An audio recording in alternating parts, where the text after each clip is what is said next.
everybody. Welcome to the East Coast Red and Gold podcast. I'm Niners Jess, along with Ty Alston, Maddie B, and your girl Bex. What's going on, Faithful?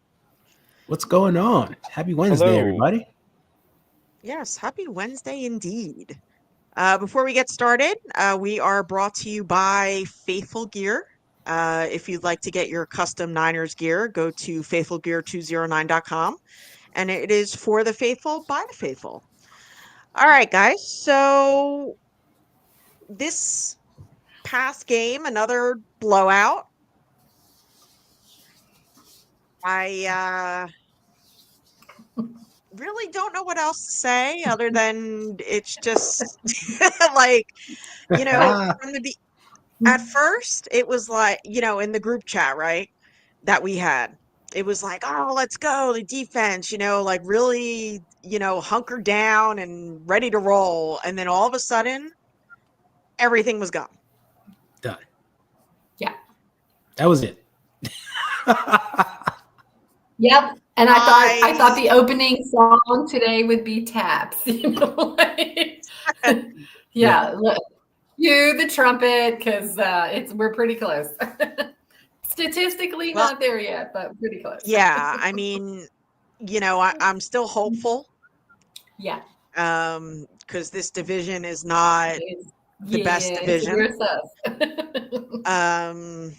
And I was actually watching Guy Haberman before, and he was doing like the schedules of like, of each of the division opponents, and pretty much that everybody is going to be sitting at the same place. Yeah. And then there's other people that are like, whoever makes it out of the division is going to be one and done in the playoffs anyway. If that is the case, so be it. If it's not us, you know what I mean? Right. But it's been a rough season for sure. I know everybody feels that way. We're going to talk more about Kyle Shanahan. We're going to talk about Brock Purdy. We're going to talk about all the ridiculous takes that are out there. Oh my gosh. Because I have definitely turned left on Twitter or X or whatever you want to call it. Down the rabbit hole. Yes. And what I've seen, since the Green Bay game, actually. But first, Ty, I'm going to start with you and your thoughts on this game against the Buffalo Bills. My thoughts were, it's just we weren't built for the conditions. That was number one. Just to see guys falling at the snap of the ball and not being able to move, there's nothing you can do when you can't move. It's just terrible. I don't know. What can you say? Once again, it's bad execution on all phases, and adjustments just weren't made that needed to be made. I felt like I saw some things last week and I'm like, oh man, we should have adjusted to that, and came back this week and it's the same thing. And it was like, come on, man. Every team's going to do this to us now if you don't adjust to it. So it was one of those things. It was just bad all around. I think the elements played the biggest part. But what can you do? It just wasn't our night. Yeah, no, I agree with that. It feels like through every game this season, it's been the same thing. Like you would think that, like, okay, you know what, like the run defense, we're gonna figure it out, and it starts off fine, and then all of a sudden it just goes right down the shitter. Becca, what about you? Yeah, I mean, I hear you, Ty. I think, yes, you're right. The elements definitely most 100% played a part in it, but they had to play on the same snowy field, the same conditions. And I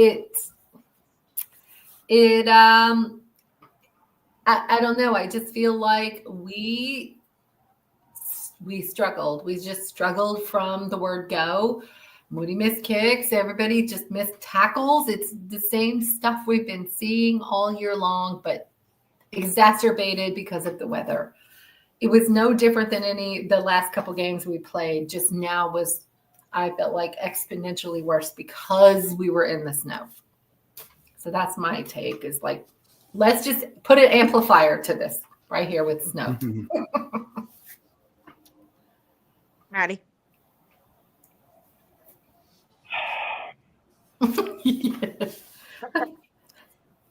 Matt, just lean a little so you have the aura equally around your head. Like, I mean, come on. You got to sit now. You got to sit in the middle. That's what I told him pre-show. Yes, please sit in the middle of the all-knowing aura. The guru aura. I really don't know where to even start.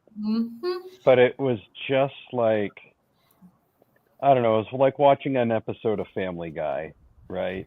Like, you know that something ridiculous is going to happen at the beginning, and then that's going to lead to something more ridiculous happening, and then at the end of it, something even more ridiculous will happen. And it's like, it was the same episode, just in a different place. And, you know, it really hit me as I was sitting in the snow, drinking my spiked hot chocolate because that was the only way I could get a souvenir cup.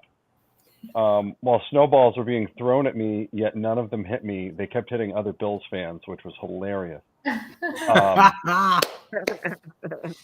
Also, fun fact, I sat in front of Chris Collinsworth's driver, who is a wonderful gentleman and just happens to be a massive Buffalo Bills fan. So his plan was to get out of his Buffalo Bills fan clothing and get back into his limo gear by the middle of the fourth quarter. When I sat down, I told him, I said, Bud, I don't think, and when he told me his plan, I said, I don't think you're going to have to worry. I said, I think probably by about the early fourth quarter, you're going to be all set. And that turned out to be the case. Now, there were chances in that game where I really thought this was going to be one of those ground and pound games. And Christian McCaffrey was just a tenth of a second slower than maybe he was last year, or a tenth of a second slower than he would have been if it was a little drier. And he got caught. And that play not only stopped like what would have been a prime CMC touchdown, and I think could have injected this team with the life that it needs, right? Instead, he blows out his patella and is done for the year. And then Jordan Mason sprains his ankle. And then not only is Trent Williams' knee falling apart, but he loses a family member this week. Like, I don't know. I have seen some wild things with teams over the years. I've been watching this league for 35 years. I have never seen the utter shitstorm in every form, fashion, and setup possible affect a team this year. 2 infants have died. 100%. Rookie receiver, I mean, that's never happened in a season. Like, what? Like, one life or death thing by like a lightning bolt for a team each year? Okay. But 3 of them, bro? Like, what? And Fred Warner's playing with a broken ankle, and everything's a mess, right? And it wasn't like 2020 in terms of, well, we lost everybody in week 2 against the Jets, right? It was everybody just started to go down slowly each week. So pretty damn close to 2020. It was like a slow, drawn out version of 2020, right? Mm-hmm. Like every week you lost a new play. Every week, just somebody got taken off to Battle World or whatever it was. So, but the epiphany hit me this week that all of us have really talked about. You know, Ty really talked about how much this offense was failing us. And I know Becca and Jess have talked a lot about the defense and really expecting more. And I know I am constantly harping on the special teams because I can't stop it. But I think what it just boils down to is absolutely none of the 3 phases in the game that this team has right now is good enough to make up for any of the other 3 phases of the game if they suck even a little bit. And every week, one of those phases sucks just a little bit. The offense can't get a touchdown in the red zone. The defense can't get a third down stop when it matters. And the special teams is good for at least a turnover a week now. And that's not a joke. That's not an exaggeration. That's just a fact. It's not. So that's where it's at. Could they run the table and go 10-7 and lose 49-3 in the first round or 17-3 in the first round? I've seen these episodes before. It's called 1985 and 1986. Okay. Could it happen? Sure. Do I expect it to happen? Probably not. Honestly, the best thing that could happen to this team is they kind of go 500. Maybe they finish about 9-8, maybe 8-9. Hell, I don't care if they win another game the rest of the year and they get a really good pick. They need reinforcements. They need reinforcements up and down the line, and they need some fat ass reinforcement. I don't want to hear any more of this garbage of we got to draft a playmaker in the first round, blah, blah, blah, blah, blah. I want fat asses in every single round, okay? There is a lack of fat asses on this team, and they need to be restocked quickly. Where's the beef? That's what I'm hearing. Thank you. Ay. I lost my train of thought. See what you did, Rebecca. What's that? I said, see what you did. You threw Jeff. You know what I was thinking of? The one show where Maddie addressed like the fat, sweaty asses. Oh yeah. Remember that? That's what I was thinking of. We need some good sweaty drip. The fat There's drip. just nothing. There's just Nothing nothing there. substitutes for the fat sweats. You know what we need? We need somebody at the other end of Nick Bosa. We are like desperate for that. Leonard Floyd did not cut it this season. Well, Maddie, I know. Well, I feel like also it's his first season and Kyle's stuff is complicated. And I always feel like a player does better in season 2, year 2 with the Kyle scheme. A lot of I don't know guys if I can judge. I don't know if I can judge anybody on that defensive line this year because they've had to play without Bosa, without Hargrave.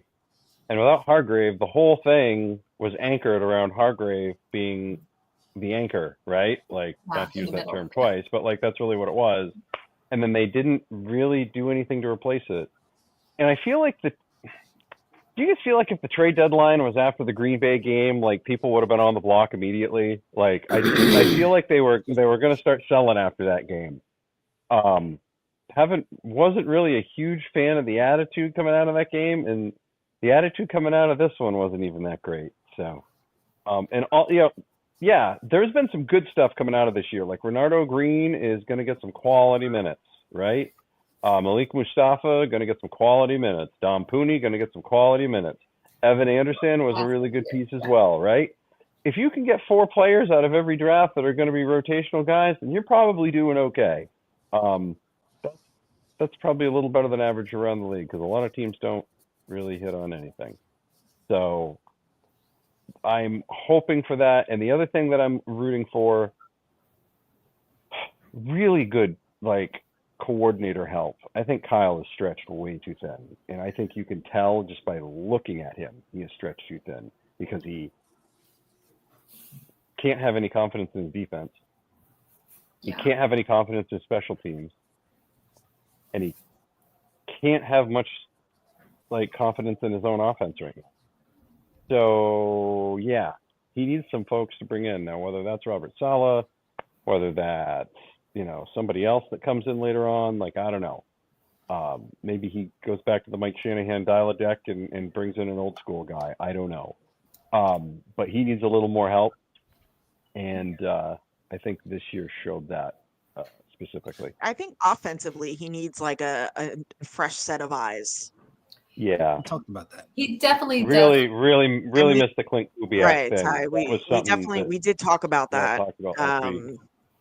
But I think he needs like a Mike McDaniel. Confidence in with the defense, like, so he's not up all night worrying about what the hell Sorensen's is going to do or not do, or special teams and how that's underperforming. I feel like he's stressing over all the other parts that aren't functioning well, and now he's losing focus on his specialty too, and everything is just bursting at the seams right now. It's terrible.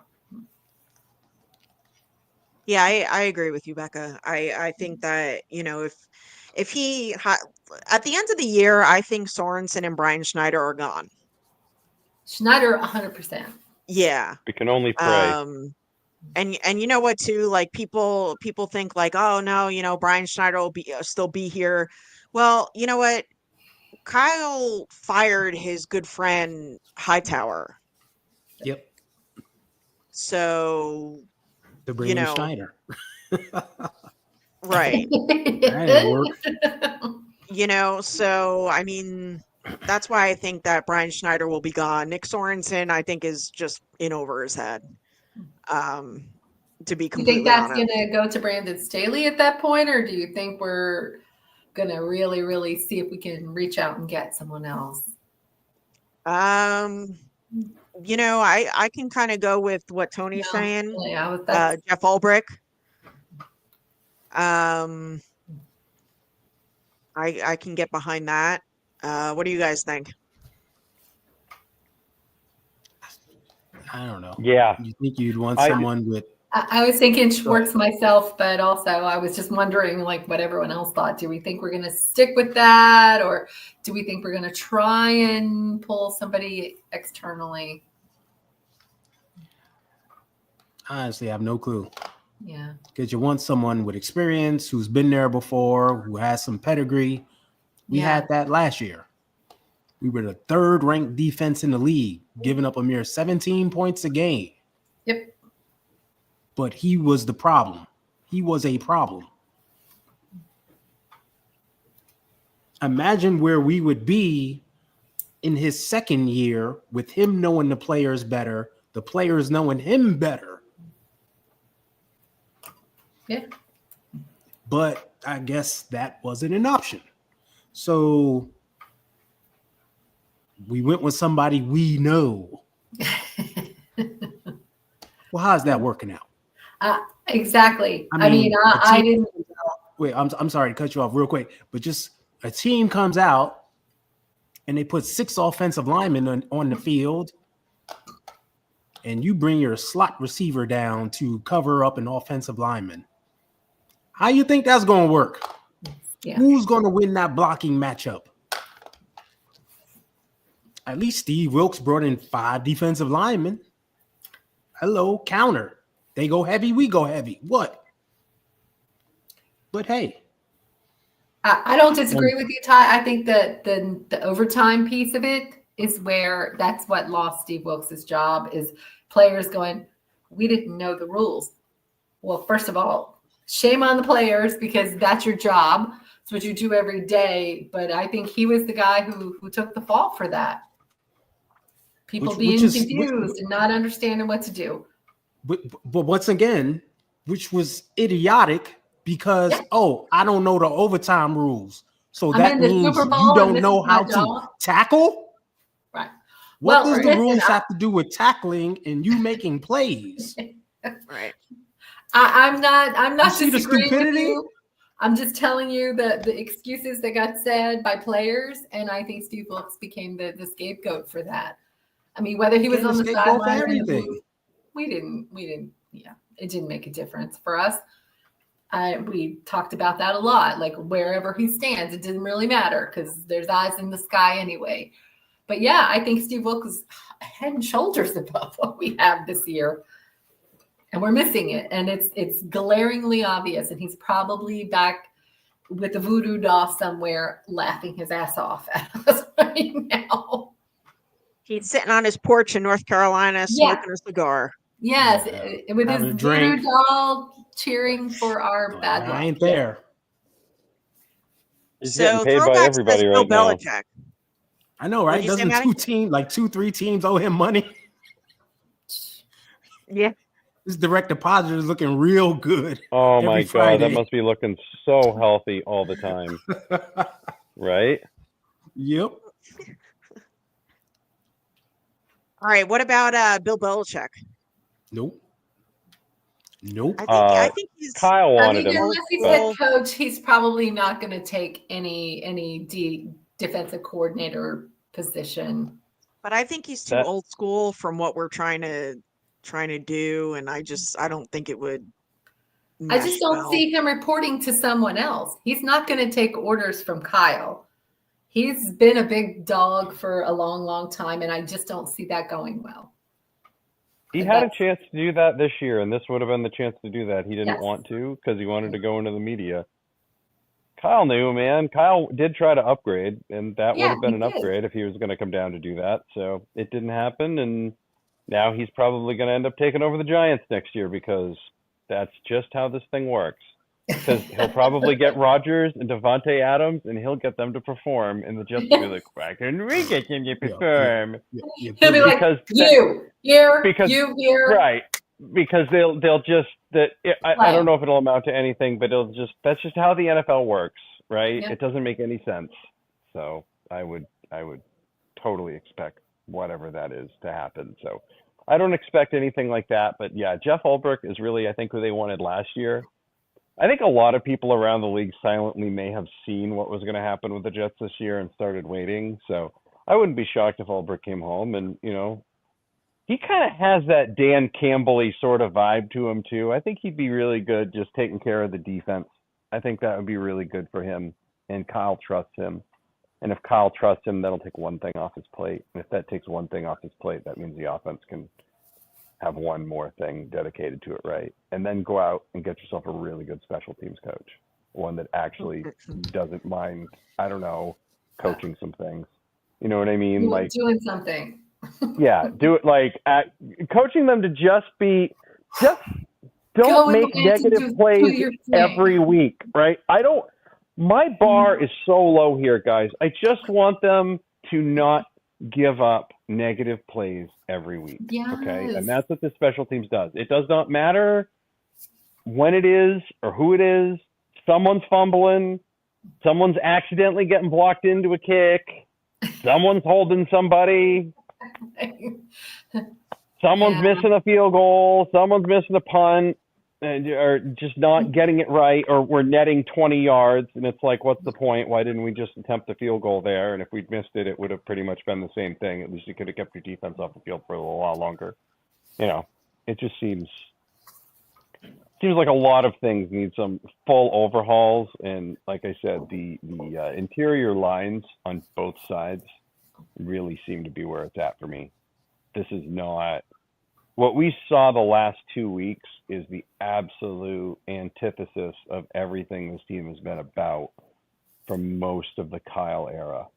Yes. And to have the table turn so quickly and violently should be pause for some concern. And I really hope there's some really good self-scouting and analysis. And I also hope part of that self-scouting and analysis is to stop letting these stupid-ass contract extensions drag as long as possible, because it completely drags the team vibe down, and it creates garbage situations like this and just creates full negative juju. And it is just not conducive to a winning environment. You hear that, players? Start signing early. Stop dragging this shit out. Well, I wasn't really knocking that over to the players too much sometimes. It's not always the players. Every situation is different. It's not always the team. So. And it's not always the team either, but all righty then. Let's call it both ways. Whatever it is. How about both sides? Yeah, let's make it happen. How about both sides? I agree. I feel like there's a deadline for that. It's prior to the season starting. Like you have Nick Bosa, who wasn't himself until how many weeks into the season. Brandon Ayuk wound up tearing his ACL. Just when he was getting himself back into football shape. Trent Williams. Yeah, same. The Fred list goes Warner, on and on. George Kittle. The holdouts, they all have struggled. I mean, the fact that we extended, let me use the right word before Ty comes at me. The fact that we extended Deommodore Lenoir in season was shocking to me. And that's how it should kind of be going forward, whether it's in season or as soon as the season ends, but not this off-season BS, when training camp's around the corner and, or mini camp or whatnot. I mean, it's ridiculous. It needs to stop. The next contract extension will be Brock Purdy. And that's a whole other topic in, is he worth the $60 million?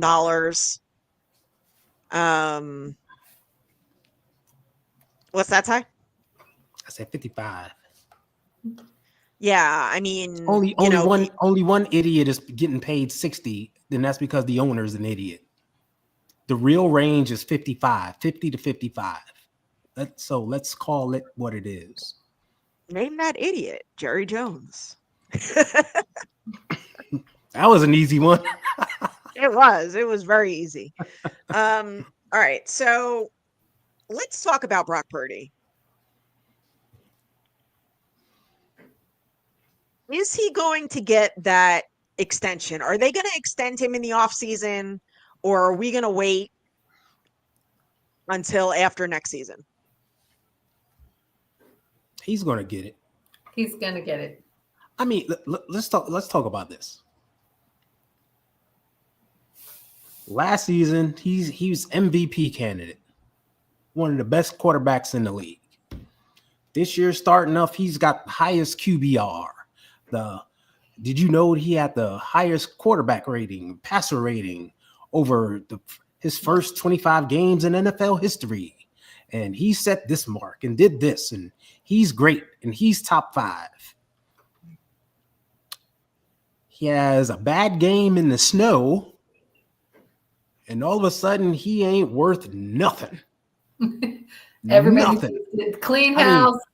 Get rid of them all. Up until a few weeks ago, everybody was like paying him. We're going to pay him. Oh, we got to pay him. If Dak got 60, we got to give him 65. He's going to get 70. Now, after one game, he's worth nothing. We should let him go. We should draft another quarterback.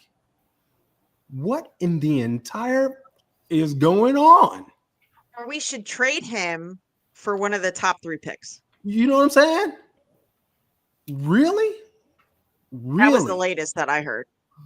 What happened to him and Kyle sitting by the locker and Kyle looking at him lovingly and saying, "Oh, you're the perfect quarterback for me." Now all of a sudden he's worth nothing. We don't need him. We got to move on. You talk about overreaction. My goodness. Some things don't make sense on social media and in the news and all this stuff, and listening to people like Mike Florio and all that stuff. People need to stop. They really, really do. They need to stop. We go from having our franchise guy to we need to draft a quarterback. It's insane. It makes no sense. Maddie, what do you think? This started last year when they couldn't beat the Ravens on Christmas. Any chance they can bust Brock, dude, they're all over it. It's pretty clear that Brock is not Patrick Mahomes, and that's okay. No one is. Okay. No one's Josh Allen, right? Right. He's not Josh Allen. Neither, right. Yeah, he's not. Yeah. He needs he doesn't need the Avengers per se, but he definitely needs some solid shield agents that can run some interference for him. So having turnstiles on various parts of the offensive line is probably not the best way to make Brock Purdy successful, right? Having a wide receiver core that was really not put together, it didn't seem like there was any sort of cohesion to it this year. It just never, for whatever reason, whether it was contract stuff or health stuff or rookies getting in the doghouse stuff, there just never seemed to be any sort of rhythm or anything with that. So you'd like to see him with a healthy group of receivers with a full off season, be able to, see once in a while. And I don't know, maybe have more than one back to use, maybe 2, maybe 3, kind of do what they do in Detroit with Jared Goff, right? Just let that work, because we have that ability. To quote what they used to say at the beginning of the $1 Million Man, we have the technology, right? We have the running backs. We have the scheme. You just have to commit to that. And committing to that means not feeding the ball to CMC 25 to 30 times a game. I know that's going to physically hurt Kyle, but in the long run, it will be best for Brock, it will be best for CMC, and it will be best for Kyle and this team. So Brock, yeah, you give him what he needs, then yes. And I have a weird hunch that Brock isn't going to take as huge a contract as we think he's going to take.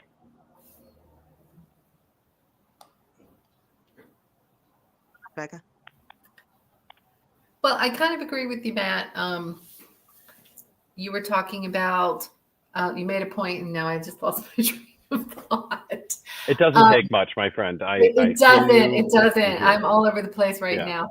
I feel like with Kyle, he needs some support.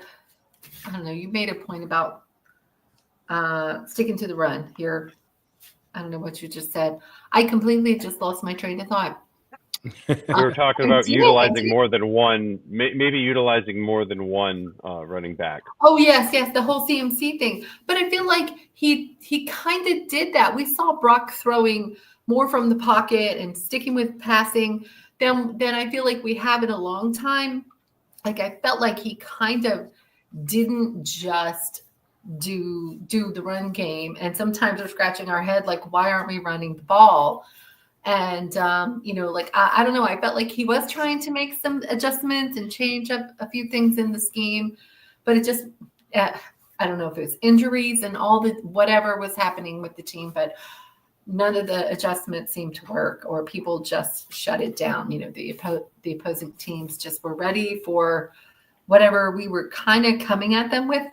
And I don't know. This has been an off year with injuries and maybe the substitutions. We don't have confidence in certain people. I mean, JP Mason came in and it was killing it, lights out. It was like Christian McCaffrey, who we've got this kid. Everybody's picking him up in their fantasy leagues. Like, look at what this guy's doing. He's lighting it up. And everyone had all this confidence in him. And then, like, we can't get the ball to George Kittle when we need to.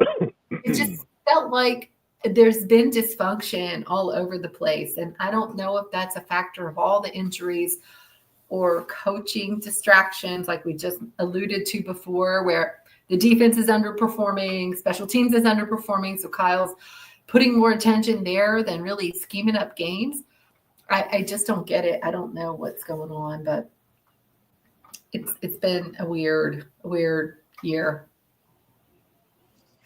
So Leon Sandcastle says that there are silver linings though this year. Great rookies, most games lost for one or two plays from being a dub.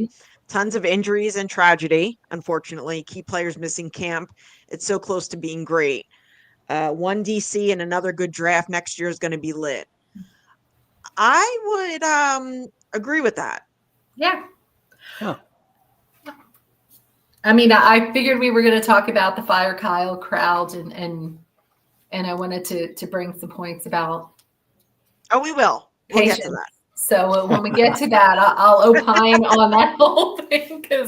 We'll get to that. Yeah. Hence why I changed my background today and my shirt, and that's why I'm rolling with Brock, because of all the rhetoric, right? And everything, right? Yeah, just 100%. Talk about Brock. We talked about last week. You asked, do we think Brock is having an off year? And I mentioned he's having a little bit of a sophomore slump.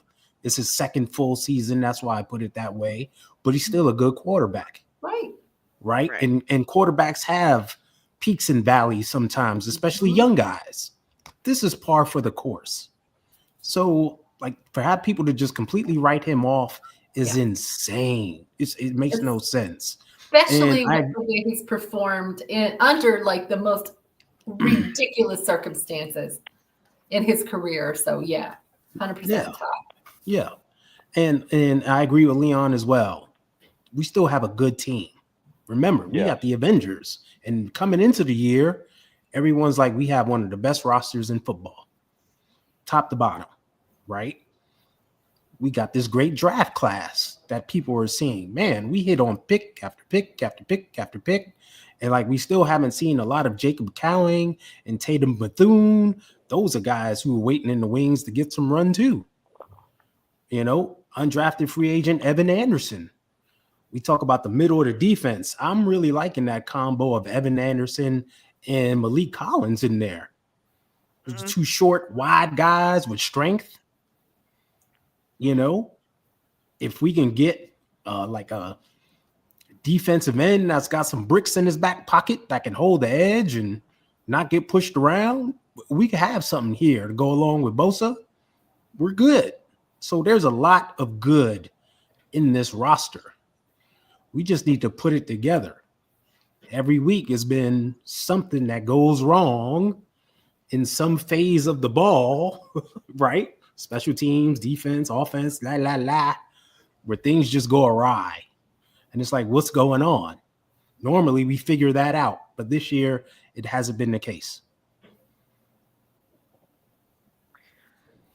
Throwback says, what are your thoughts on Kittle not getting the ball? Sounds like he wishes he could produce in the game. Yeah, I mean, we talk about this pretty much every show. Welcome to the East Coast Red and Gold Show. Yeah. If you haven't heard, per usual, everybody's behind us by like a month. Good things happen when the ball's in George Kittle's hands, and I say that every single show. And I know Ty always says if he has 5 or 6 targets, you know, get him the ball. You know, like we can't stress that enough on this show.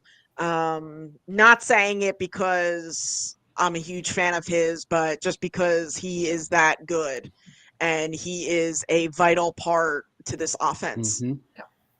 And he needs the ball. And I don't know why in the Bills game he had 2 targets and he caught 1. The early one seemed like was going to set the tone. I was like, exactly. Yes. Here we go. It was a game fit for him. Go ahead. Yeah, I can tell you why. Because the offensive line is hot garbage on a platter, and tight end 2 can't seem to block anyone without holding or getting called for holding. So basically, they needed him as that extra offensive line because I think the plan was to ground and pound as much as they could in that one, and. Yeah. I think they basically boxed themselves into a corner. They're like, we need him more to do this. Yeah. And again, it comes down to the fact that this offensive line hasn't been carrying enough of its water this year. Well, one, it was a run-heavy game plan. Right. Plus no Trent Williams either. It was a run-heavy game plan, and the game plan was actually working a bit. It was run-heavy. Yeah. It was good. And we shoot ourselves in the foot, and the damn drives would die. Yeah. But when we got behind and we had to abandon that, then things went awry.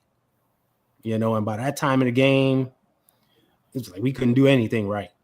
Like guys slipping at the snap of the ball, can't run routes. The ball's just slipping out of Brock's hand. It was just garbage. But yeah. I will say that the left side of the line, though, with Jalen Moore and Ben Bartch, actually held up pretty well. It was better than I expected it to be. I was not expecting it to hold up as well as it did. Yes. And I am all for Ben Bartch starting in place of Aaron Banks. Yes. Look. Well, that's going to happen next year anyway because Aaron Banks is going to get overpaid by some team ridiculously. Yeah, it's the same situation we had. The next Laken Tomlinson and Mike Laken Tomlinson. Yeah. Laken Tomlinson. So there you go. Yeah. I've seen these episodes before, so. And yeah, I mean, you know, we have to fix the trenches because that's where it all starts. So, you know, the offensive line, the defensive line, definitely not up to par. Let's move on to Kyle Shanahan. A lot of stuff out there that they're going to mutually part ways. If Jed York makes new demands, you know, he could be like Florio says, which Florio's a clown. He could be traded. Call You know, Chicago. and Rich Eisen said, like, you know, do you have any? Is there any? Pretty much, is there any proof of that? And he was like, well, no, but right. And I'm like, this guy has been a clown for like God knows how long. Like everything that comes out of Florio's mouth is like, wow, really? Like, you're a clown, dude. But yeah, the fire Kyle Shanahan crowd is very loud right now. You know, a lot of people are like, you know, fire Kyle, hire what's his face from the Lions? Ben McDonald. Ben Johnson. Ben Johnson, yes. I mean McDonald. Yeah. Ben Johnson, yes. Which if the Niners actually went in a different direction and fire Kyle Shanahan, they would never hire Ben Johnson. They would, because of. I just think that they would go after a Bobby Slowick from the Texans. Like they would go like that route. You know what I mean? Like, I don't think that they would go that. I don't know. Like, it would be kind of like the Jim Tomsula, Chip Kelly like era, like all over again. Just gonna say, and back down to the Right, darkest. exactly. So I really don't see Jed. You know, one, I think Kyle and John are back in 2025. 100%. Because, you know, people look at Kyle Shanahan's records and they say, and Larry Krueger and Damon Bruce were talking about this today. You know, somebody outlined all of, you know, the records from 2017 until now. And I agree with Krug and Damon when they say, you know what, the first 2 years don't count because Kyle was given like top bag of garbage. He completely rebuilt the entire roster. Exactly. Yeah. So those first 2 years don't, and 2020 you could kind of throw out the window as well because that was just ridiculous. But I don't see it. I mean, everybody, I mean, I said to the coach last week, like, you know, if you have somebody who could replace Kyle Shanahan, I'll entertain it. And he said Ben Johnson, but I don't see it. I really don't. I mean, call me a homer, call me, you know, whatever you want. I don't care. I mean, I think Kyle Shanahan is a great coach. Does he have his flaws? Absolutely. Has he made mistakes this season? Absolutely.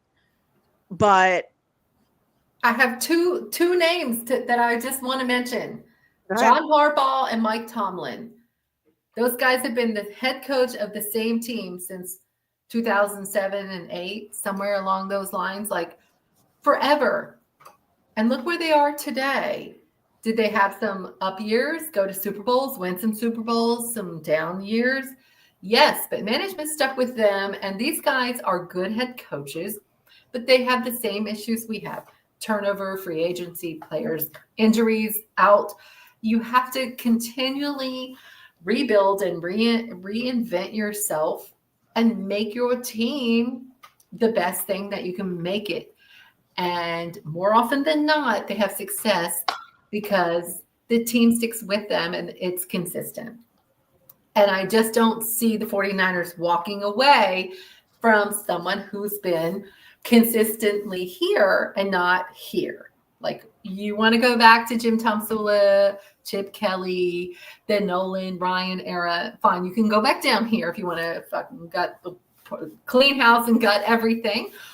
Or we can actually stick with the coaches who consistently bring us top talent, keep us in the playoffs and in the hunt all the time.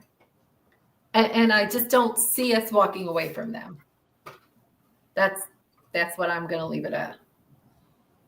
Ty? Yeah. So it's a lot to unpack here. One, this season, the whole Fire Kyle thing was started by a guy who's been known this season to check out players in the locker room while they're changing. Next zone. That guy. That guy. That's 2 for 2 tonight, Ty, with guessing. You're on a roll. I'm on a Yes, roll. we Let's know go. who that guy is. Allegedly, You know, as they like to say. so he's the one that first threw this out there. Yes, He's kept he the fire got called going. out by players. Exactly. Has kept the fire going. So let that sink in. Now, 2, this whole Fire Kyle thing is typical overreaction. Yes. And it's kind of the Roger Craig argument, which shout out to Roger Craig. Love Roger. Another year, another snub. Yeah. Dude, you are in our hearts, and you are a Hall of Famer. F what the committee says. But it's kind of the Roger Craig argument, right? One bad year or thing happens, like Roger Craig had that fumble in the NFC Championship game, and that's kind of held against him. But prior to that, he had 3, 4, 5 phenomenal seasons. But they want to wipe that away because of one thing. Here we are with this season. Team is not doing what was expected. And everybody's like, oh, see, gotta go. It's not working. But we just came off of 3 phenomenal seasons where we were this close to winning a Super Bowl. So now we're supposed to throw all that away and start over. How does that make sense? It doesn't. Yeah. Like, come on now. Like, we can eat and just think about the team overall and all the ish. I mean, Matt mentioned it earlier, all the ish that's going on with this team on and off the field. It's a lot for any coach to handle. Yes. Yeah. So, okay, this year didn't go as expected, but the genetic makeup, the culture, everything is in place for us to go undefeated next season. Think how much Especially with a better weaker everyone's schedule. going to be coming back heavy. I mean, if we get a 4th place schedule next season, you can forget about it. That's a fact. The lighter schedule with healthy guys. You know what I'm saying? I'm really pissed off and hungry now. You know what I'm saying? Us playing There's the not Jets going to be every 7. week. There's not going to be 7 primetime games. No. You know, people aren't going to have a bye week every single week before facing us. Or playing us. And again, not an exaggeration. Go back and look it up. It's insanity. True. This is facts. Yeah. It's ridiculous. We talked about it early Everybody, season, how hard. yeah, everybody got to take their best shot. Everybody, which makes it even more hilarious that Dallas couldn't figure it out. Exactly. It's Dallas. What can you do? But yeah, but coach has dealt with so much crap. Yeah. And it's not all on him, because we've seen plays where guys open and he doesn't get the ball, or the running back fumbles, or guys miss a block, and it's what can you do? Hands, penalties. What can you do? And penalties, It's Kyle's fault. It's come on now. How do you not go with the snap of the ball? Come on, dude. So it's not all on him. It's on everyone. But we've seen this team have a down season before, 2020. I know that was very much injury related, kind of like this season too. And what happened after 2020? The snapback championship game and rubber band championship game, Super Bowl appearance, winning. Yeah. So I think this is just typical overreaction and people stroking that clicks, like Sin just said, that clickbait fire, because you got everybody talking about it. Ex-players with crooked fingers. Do you know what that is, Jess? Ooh. Two come to mind. Okay. Baldy, Mark Schlereth. You hit the nail on the head with the first one. Okay. Yeah. You know, people on big networks talking about it. Everybody's talking about it. Because it's great for ratings. Great for ratings. And I like it when they say, yeah, if they fire Kyle, he'll get a job the next day. Well, if he's a bad coach and needs to be fired, how is he getting a job the next day? Then how's he getting a job the next day? What? And that's my argument back to everyone. It's like, we're going to fire Kyle and he's going to go where? Seattle to like Green Bay? He's going to so they're going to put him somewhere that's going to torture us. And we're just going to be miserable watching him win. No, it's not okay. We're not firing Kyle. It's not going to happen. Stop. Oh yeah, he wins the Super Bowl with Caleb Williams. Like I would put heavy security around the major areas. Like it would just be not good. Like it's just whatever. Oh yeah, the whole Chicago talk. Or like or anybody, right? Let's say Sean Payton retires and is like, oh well, let's bring Kyle to Denver. You know. Oh, legacy thing, yeah. That DEI the whole hire. thing too. Absolutely, I could absolutely see all that happening. Kyle and Bo Nix together, of course. Like no thanks. Sling it, man. Ooh. Yeah, the whole thing was no thanks. What did I see? Chicago should give 49ers a call because I think they both could use a fresh start. Like Kyle would do that's well. my favorite. That's the thing. We don't know. Did Kyle say that?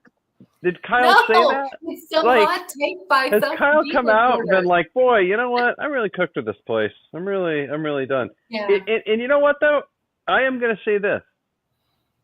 If Kyle does not come back this year, I am extremely concerned that the owner or the CEO, whatever that is getting to a point now where it maybe like whatever might be going on, like maybe this is just an interest or a hobby for him. It's not like his driving force, like say maybe it was for I don't know his burn uncle. the Hall of Fame hat that he signed. Right now, I doubt that's the case, but like, and I would hope that, but. There are certain things that are said sometimes, like, you know, boy, we really had a great year this year. So even if we don't win the Super Bowl, you know, it was a great year. Okay, well, yeah, it was a great year, but it wasn't the best year. Like, I don't know. It just seems like that do or die attitude sometimes isn't there. And I don't know. There's been no other rumors about it, though. So I think they've got a good working relationship. And unless there's something crazy happening, to me, I think this is just a full reboot. I think this is. Go get yourself a good offensive coordinator, a good offensive, even if it's just an offensive consultant slash assistant. That's cool, right? You get yourself a Jeff Ulbrich to coach that defense. You're doing a little better, and I'm sure there's probably some other guys on that Jet staff will probably be available too. So, and they had a pretty good defense this year before they decided to fire their head coach, who was also the like kind of lead defensive coordinator. It was all his fault. When two interceptions were thrown, it was his fault. Absolutely. Yeah. There's not a lot you can do on this one. We had our number in Green Bay for sure. Yeah. Here's the whole anybody wanting change to wrap up. Oh, I'm sorry. I was going to say to wrap up the whole fire Kyle thing. If you've noticed, every article and like every social media post now shows the one same picture of him. From last week when he was yelling at the refs. Yeah. That's the only that seems to be the only picture of him on the internet now. Yeah. Like 100%. He's angry Kyle who has lost control. And he needs a change of scenery. We need Meanwhile, those same people have said that Kyle shows no emotion on the sideline. Thank you. He's not engaged. He seems like he's not there. He's not engaged in the whole game. He doesn't know what's going on. And here he is like mad as hell. Pick one, please. Yeah, so Kenny says that there's been too many injuries to key positions, deaths, shootings, and he'll give the Niners a pass this season as well. Yeah, we talked about that. There's a lot of ish going on. A lot of ish going on. Excuse me. And I don't want to harp on this too much because it's really tragic.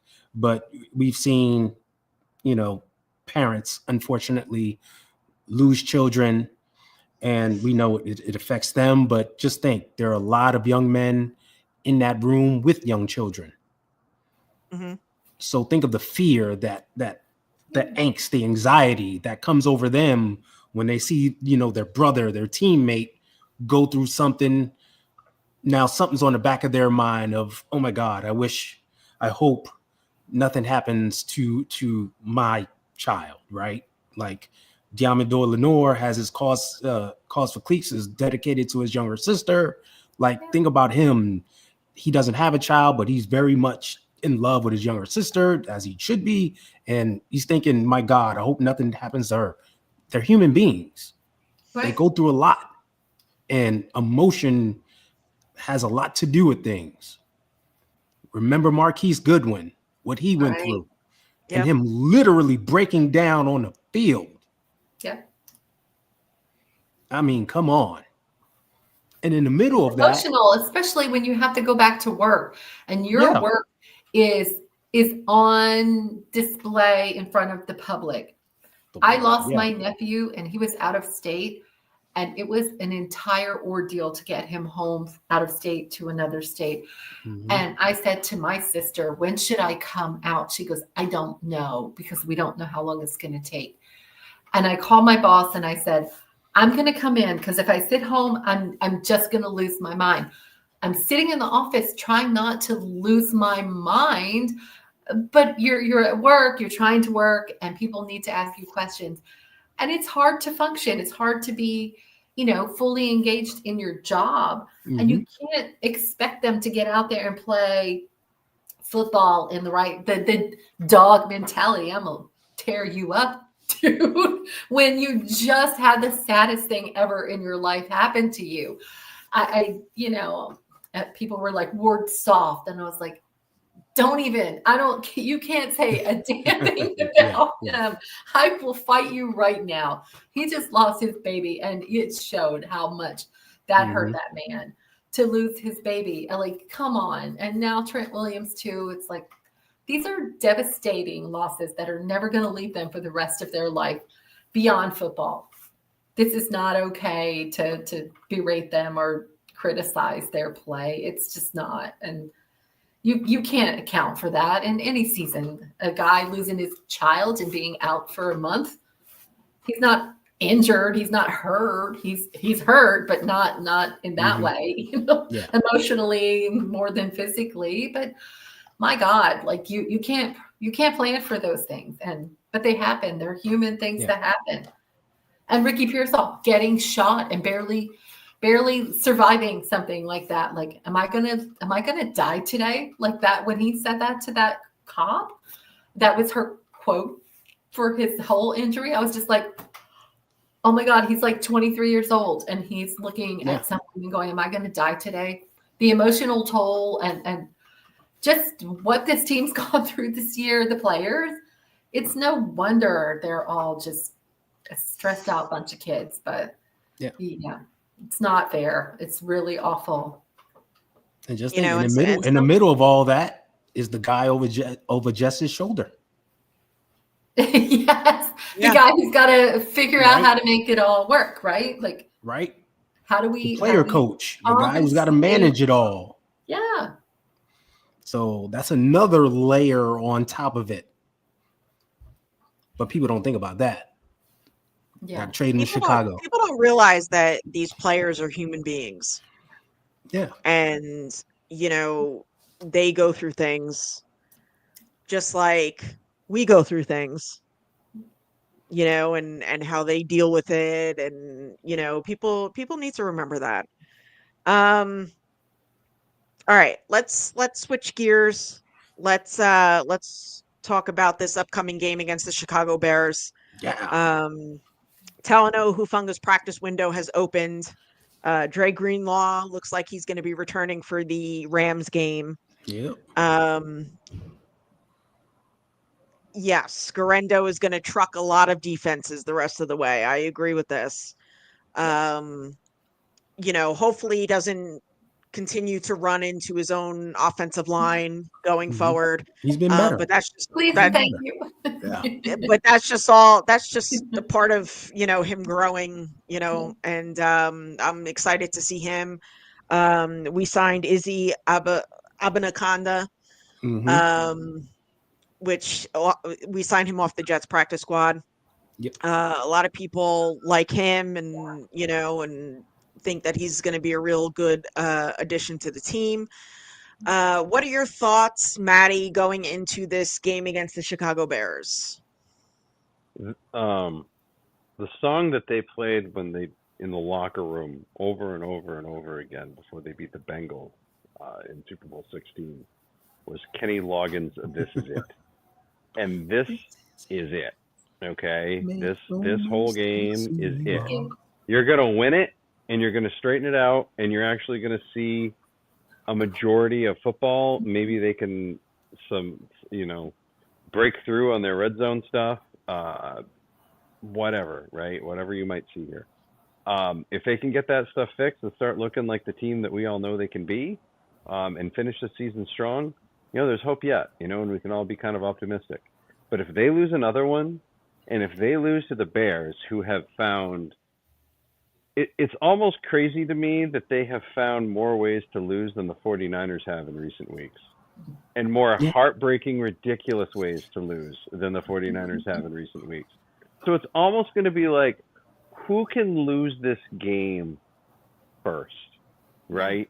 I'm interested to see if somebody's going to come out and win this game, which I think most of you guys know what I mean. Like, somebody goes out and takes it, or somebody just fumbles the damn thing away and the other team is just like, oh, okay, and then they don't fumble it away like a little bit. They just fumble it a little bit less and win because of that. It's another one of those situations where, like, if you watch this league for a while, it can be sometimes called the dead cat bounce.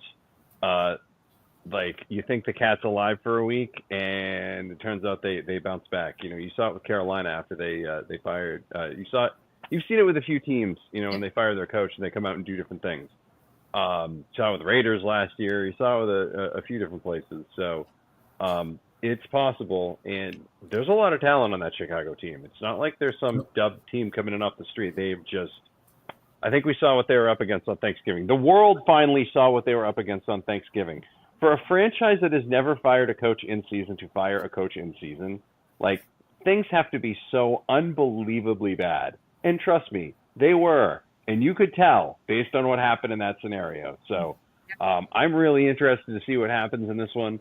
And I'm going to see if, can we get through a week without losing a major player to injury, right? Can we do that too? Like, if that can happen and they can get a win here, and I don't know, call me crazy, maybe special teams just again averages 0, right? Just net 0, right? Net 0. I don't need anything more than net 0. Don't give me any extra, okay? If that's the case, things could be all right. But if not, I'm really glad I sold my tickets for the rest of the way. Let's put it that way. This game is a must-win game. If we lose this game, it's pretty much over. Yeah, statistically, I think it's over. Just start putting everybody on IR. Everybody. So we need to go out on Sunday and beat the living shit out of the Bears. Yes. Just win. Win a good one. I don't care how we do it, whether it's offense, defense, special teams. The grimy game. As Fred Warner would say. Yeah. This team needs a win for, emotionally and just where we've been this season. We definitely need a win. Becca, what do you think? Yeah, I mean, we're not statistically out of it. There's a whole series of specific ways that we can still be in the hunt, but I don't know if this team is gutted and has the heart to fight enough. I mean, the wind's been knocked out at the sail, so I think it's going to be a matter of who really has some fight, the little dog left, in the fight to really want to go out and try to win. I mean, we should beat Chicago. We could beat Chicago, but you're right, Matt. They could come out and be like, we lost 6 in a row already or whatever, and we've lost some crazy games in dumb ways the same way we have, and the Bears might want it more than we do. The guys might be sad and dejected, and it's going to be a matter of who wants it more. Honestly, that's what I think. It's not going to matter technically, skill player, who's available, whatever. Who's got the heart, who's got the dog in the fight to really want to win this week. And if that's us, then maybe we stick around. It's going to take lots of things with the Rams and the Cardinals and, the rest of the division winning and losing certain games for us to actually stay in it. But technically, we still are. We haven't lost the whole, option yet. So go Niners. Ty, what do you think? Yeah, I think so. I think it's a game for us to get on track. They've lost 6 in a row. We've lost 3. Rubber's got to meet the road. But for us, I think it's just for us to get back to basics and get back on track. We're coming back home. It always feels good to come back home, right? Clear skies, 66 degrees, playing on our good grass field, faithful all around, cheering us on. It's good vibes, right? I think we see everything that was terrible be good. So, one great thing from the game that no one's talking about, the running game looked phenomenal. We went back to some good old power running, just straight up off tackle, off guard, power running, right side, left side, didn't matter, and it was getting done. So I say we do more of that. Just return to the basics, right? Isaac Guerrero runs hard. Patrick Taylor runs hard. I think we'll see a lot of Debo in there running too. Yeah. So we'll mix it up, get all those guys involved, and, just pound the rock. Passing wise, like I said, it's a clear day. No grip problems from Brock on a clear day. No route running problems, right? He can light it up, return to form, and we'll be fine. I think offensively we'll be fine. Defensively we'll be fine. Even if Bosa isn't there, right? We'll be fine. Sorensen just has to make the adjustments. I think two games in a row, we've seen the offense go heavy jumbo on the offensive line, whether it's bringing in 6 offensive linemen or going 2 tight ends, and he didn't adjust. We know it's a copycat league. You can see Chicago doing that too. Dude, adjust. Make it happen. We got the people. You just got to make the adjustment. So they'll be fired up. They'll be ready to go. Just limit the turnovers. I mean, those 3 second half turnovers, and I think we had 2 second half turnovers in the Green Bay game. Yeah. That's just ugly. You got to eliminate that. But I think being at home cures all that. And we'll handle business, get a win, and, be Victory Monday, and the French fries and the cheeseburgers and everything will be a whole lot better when we're eating lunch on Monday, right? The frowns will be turned upside down. Exactly. It'll be good vibes. So I think we'll just get it all back and get it going. And, just seeing Dre Greenlaw in practice hitting the sled and moving. Rich, I want to touch on that. I want to touch on that. I want to touch on him and Talanoa Hufanga, but I think Nick Bosa plays this week. It's pretty much it. Even though he didn't practice today, it kind of sounds like he may be good to go on Sunday. That's his Wednesday bet day.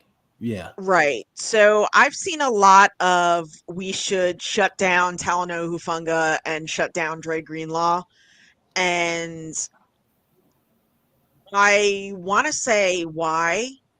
I mean, after like Talanoa Hufanga is going to be a free agent. Same thing with Dre Greenlaw. I want to see what they have and where they're. I want to see where they're at. Exactly. And that's what. So will anybody else in the league.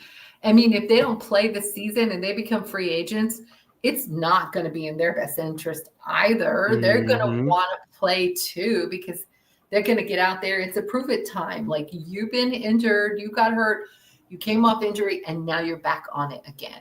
You fell down and you have to get out there and show something.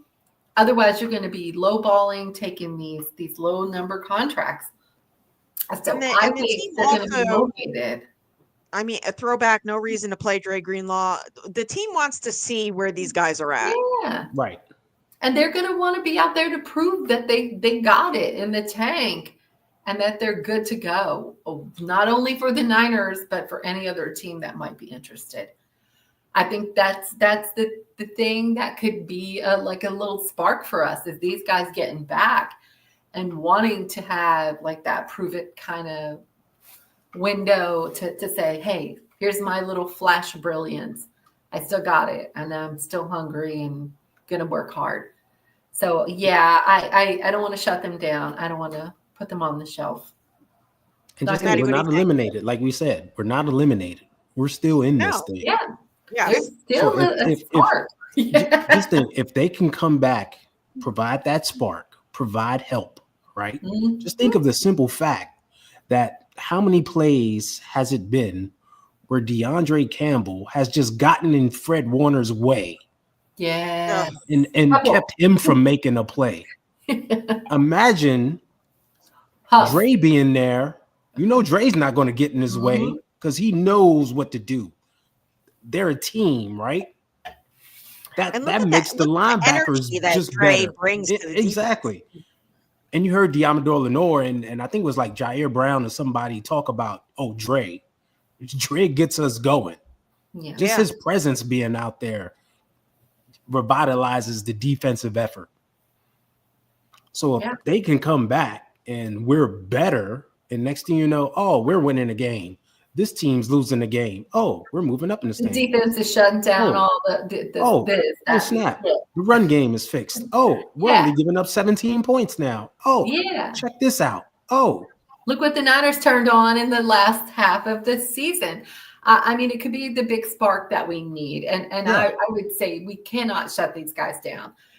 They want to play and they need to play because their careers are on the line. And we need them out there. We want them to be out there doing the damn thing. We haven't won a game in 3 weeks. What does that have to do with this week, though? Right. 100%. What does that have to do with this week?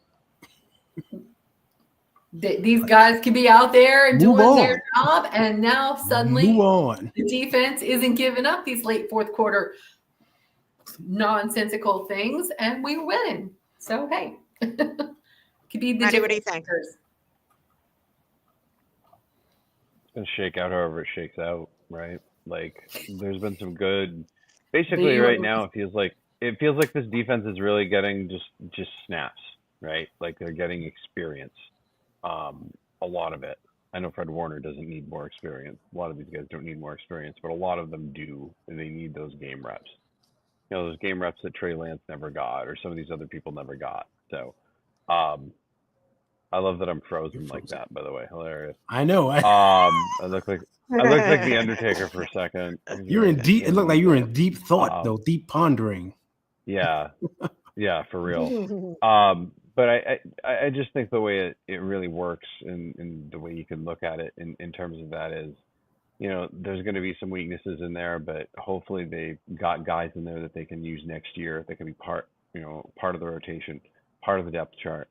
And they can fill in other guys around that. So I hope that whoever is healthy decides to play, and whoever isn't healthy doesn't have to, right? Throwback says, anyway, let it play out for Sunday. Hopefully we get the win, go Niners.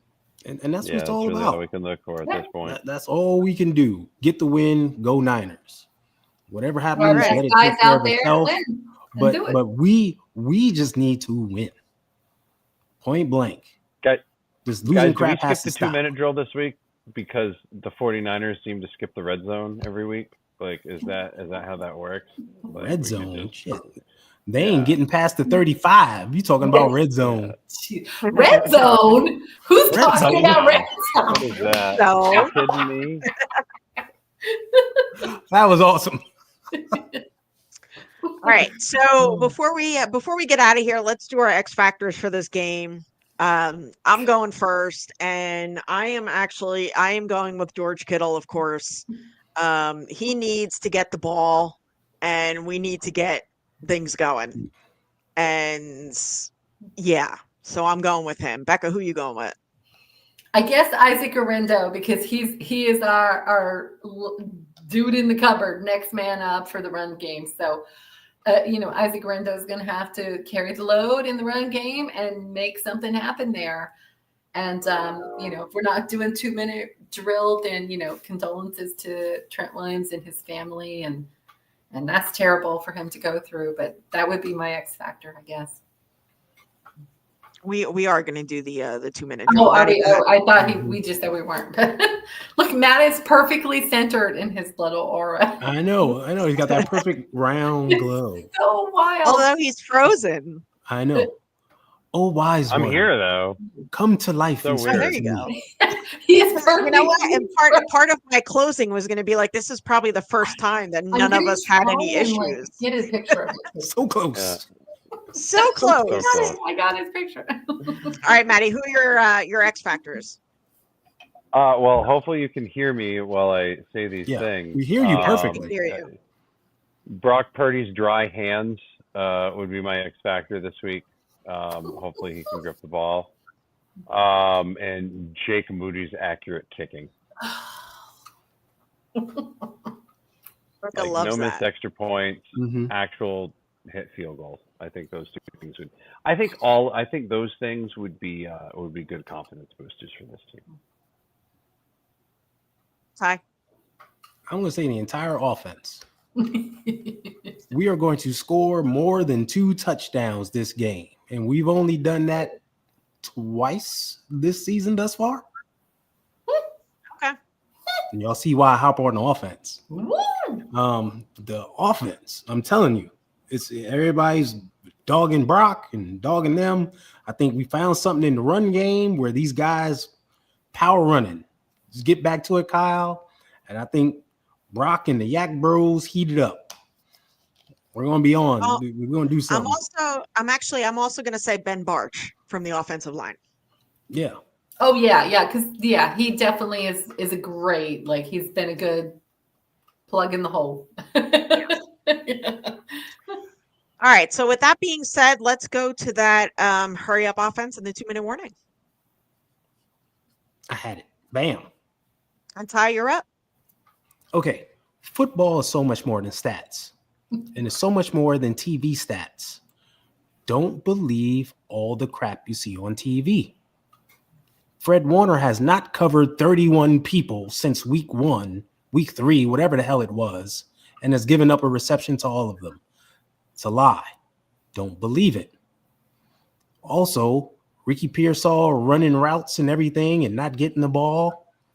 We talk about on this show every week about George Kittle not getting the ball. Imagine a guy 2-3 notches lower on the totem pole than him getting the ball. Remember the pecking order in the offense and use your brains and don't fall for the crap you're seeing out there. Go Niners. Becca? Yeah, I mean, following a little bit of that, don't listen to the pundits and the rhetoric of fire Kyle and all of that.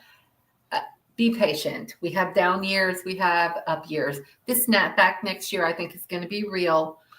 I don't think Brock's going to be one of those holdout people. We're going to get it done. This year is going to be a bumpy ride into the landing. Wherever we finish, we finish.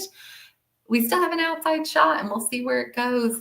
Condolences to the Trent Williams family and the loss of their baby and all of those things. But look, it's going to be a rough ride the rest of the season. Hopefully these guys come out and take some wins. And, if statistically, mathematically, it works for us to get back in it, we're in it. But otherwise, we just have to stay faithful and go Niners.